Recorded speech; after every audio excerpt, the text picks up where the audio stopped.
Bumili kasi kami ng cellphone, wala na kami pambiling bigas. Ay, bibili nga lang kasi kami talaga ng bigas. Ay, di ko nga malaman bakit dito sa bilihan ng cellphone ako napadpad. Ay, may bagong araw kasing labas na cellphone.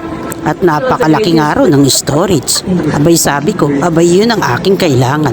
Ay dahil nga kasi panay delete ko sa mga video ko kapag napupuno na yung aking cellphone. Eh naku, nasubo na ako. Magagastusan ako nang wala sa plano. Salamat sa alkansya. Puno na kasi alkansya namin. Puro pwede. Tumatanggap ba kayo na puro piso? Huwag naman, ma'am. 17,000. Oo. Puro piso.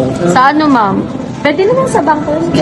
At naniwala naman na puro piso nga ang ibabayad ko. Ay siguro nga, mukha nga siguro akong walang peso. Ay pera pala. Maganda dito, ma'am, ang gano'n na Shandy brand.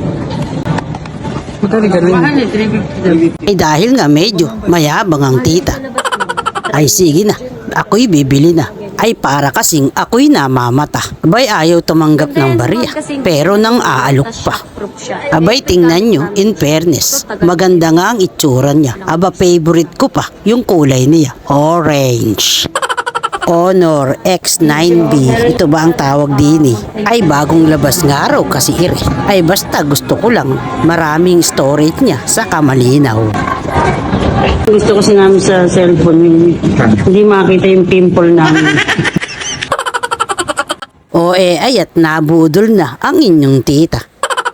O ay at ako uuwi na. Mga 1 kilo na lang na bigas muna.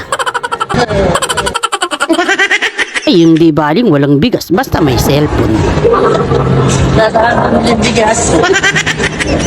Bumili kasi kami ng cellphone, wala na kami pambiling bigas.